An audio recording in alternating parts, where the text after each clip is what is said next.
내일 설교는 오병이어 사건을 다루는데요. 오병이어 사건과 더불어서 칠병이어 사건을 같이 함께 다루게 됩니다. 근데 그 배경, 즉 지리적 배경이 서로 다릅니다. 그리고 이 지리적 배경이 다른 그 이유는 그것을 통해서 전달하려고 하는 뚜렷한 메시지가 있기 때문입니다. 설교 시간에 이 모든 것들 지리 배경을 다 설명할 수 없기 때문에 미리 영상을 통해서 그 배경 설명을 드리려고 합니다. 자, 우선 이 갈릴리 호수를 중심으로 보셨으면 좋겠습니다. 비파 모양을 가지고 있다고 해서 히브리어로 아마 키노사르, 원래는 이제 키네렛인데 그렇게 변형된 이름을 가지고 있기도 하고요. 그리고 이 지역 전체가 갈릴 지역이기 때문에 그 갈릴 지역에 있는 호수라 해서 갈릴리 호수다 이렇게 부르기도 합니다. 갈릴리 하면 이곳만을 가리킨 게 아닙니다. 이 넓은 이 지역을 가리켜서 갈릴리라고 부릅니다. 그 다음에 또 우리가 참고로 알아야 될 것은 주요 지명인데요. 성경에는 단 한 번도 이 티베리아스라고 하는 지명이 나타나질 않습니다. 근데 예수님이 공생에 활동하시던 당시에 이 헤롯 안티파스가 다스리던 이 갈릴리 지역, 이 서편이죠. 그리고 저 아래쪽에 베리아 지역이 있는데 이 지역의 수도가 어디였냐면 바로 이 티베리아스라고 하는 곳이었습니다. 예수님이 실제로 이곳을 가지 않으셨기 때문에 언급이 없는지 아니면 예수님의 사역이 있어서 중요하지 않아서 언급이 없는지 모르지만 어쨌든 이 티베리아스에 대한 언급이 없습니다. 예수님의 사역의 가장 중심지, 즉 선교 센터라고 할 수 있는 지역이 바로 이 가버나움입니다. 이곳에 바로 베드로의 집이 있었죠. 근데 더 정확히 얘기하면 베드로 장모의 집이라고 말할 수 있습니다. 근데 원래 이 베드로는 어디 출신이냐면 바로 이 베세다 출신입니다. 그러면 이 베세다와 가버나움은 어떤 차이가 있느냐? 이 상쪽 북부 쪽에 요단강이 있고요. 그리고 갈릴리 호수를 중심으로 해서 남쪽에 또 요단강이 이렇게 흐르고 있는데 이 북쪽 요단강과 이 남쪽 요단강, 특히 북쪽 이 요단강을 기준으로 해서 이쪽 편은 헤롯 빌립이 통치했고요. 그리고 이쪽은 헤롯 안티파스가 통치를 했습니다. 그래서 중요한 지역이 바로 이 가버나움 그리고 베세다라고 할 수 있는데 오병이어 사건이 있었던 곳은 바로 이 베세다입니다. 그러니까 헤롯 안티파스가 통치하는 지역이 아니라 헤롯 빌립이 통치하는 이 지역에서 오병이어 사건이 있었다고 볼 수가 있습니다. 그럼에도 불구하고 이 지역들은 또 다른 중요한 지역들이 고라신이 있고 그 다음에 기노사르, 막달라 이런 지역들이 있는데요. 이 지역들이 다 중요합니다. 근데 우리가 알아야 될 사실은 이 베세다 지역도 유대인 지역이고요. 그러면 이방인 지역은 어디냐? 보통 데카폴리스라고 하는데 원래 이제 데카란 말이 헬라어로 10이란 뜻이고 그리고 폴리스란 말이 원래는 도시란 뜻입니다. 그래서 10개의 도시, 이방 도시죠. 유대인 도시가 아니고 그 10개의 도시를 가리켜서 데카폴리스라는데 대략 여기 몇 개가 나옵니다. 베샨, 구약 성경 이름은 베샨이고 당시 신약 성경 이름은 스키토폴리스입니다.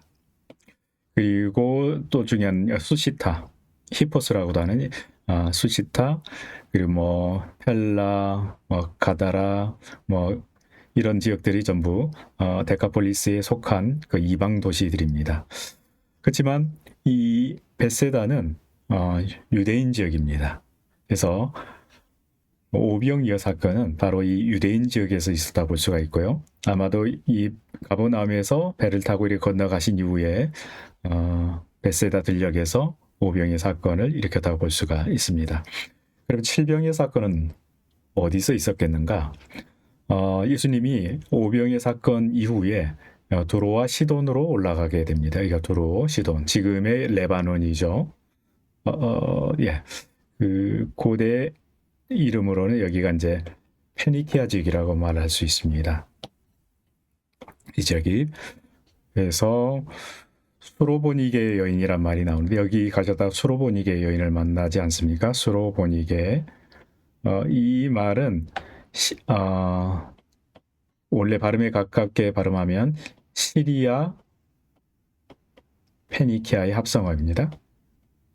그 말은 무슨 얘기냐면 혼혈이란 얘기죠. 시리아 계열과 페니키아의 혼혈이 바로 이 수로보닉의 여인이었다 이렇게 말할 수 있습니다.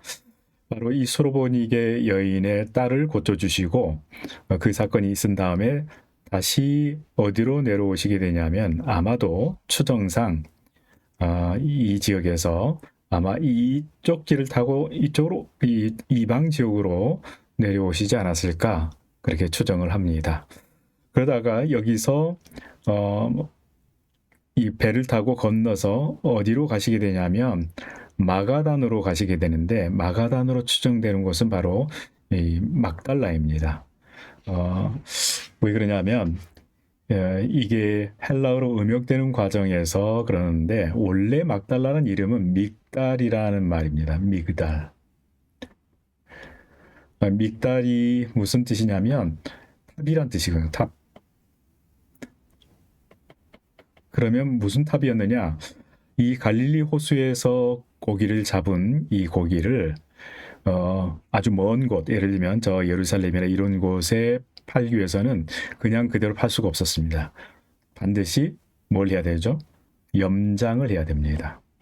그래서 우리 동해안에 가게 되면 덕장을 하게 되지 않습니까? 바람에 생선을 말리는 게 있는데 여기서는 염장을 해서 말렸습니다. 그렇게 되면 웬만한 그런 더위나 이런 것에 부패하지 않고 상하지 않고 오랫동안 보관할 수 있었던 거죠. 그렇게 염장된 상태에서 상품화되었기 때문에 이 지역은 이 염장된 물고기가 굉장히 고가에 팔려서 이것을 지키는 탑이 필요했던 겁니다. 그러니까 이곳은 염장업이 굉장히 물고 생선 염장업이 굉장히 발달한 지역이라고 볼 수가 있겠죠. 그래서 이 지명을 믹달 이렇게 불렀는데 헬라어로 와전되는 과정에서 막달라 이렇게 불렀죠. 그리고 막달라 출신의 마리아가 있습니다. 그러니까 막달라는 이름이 아니고 어느 지역 출신이라는 의미에서 막달라 마리아 이렇게 불렀던 것이죠. 자, 근데 왜 이렇게 추정하냐면 배를 타고 건너편으로 가셨던 곳이 마가단인데 마가단은 아마도 믹달 그다음에 누니아가 히브리어에서 그 눈을 이렇게 쓰는데 이 눈이 갖고 있는 의미가 있습니다. 이게 물고기입니다. 그래서 물고기의 탑 이런 의미에서 마가복인가요? 거기서는 그런 식으로 표현을 했거든요. 그래서 이 어간 아마도 이방인 지역에 있을 가능성이 많은데 왜냐하면 이 도로와 시돈에서부터 따라온 사람들이 이방인이었고 또 이 사람들이 이방인 지역까지 같이 와서 이곳에서 칠병이요 사건을 일으키신 다음에 예수님이 이 호수를 건너서 이 막달라 지역으로 가신 것으로 보입니다. 그렇다면 이 칠병이어의 대상은 누구였느냐? 바로 이방인이었다고 볼 수가 있습니다.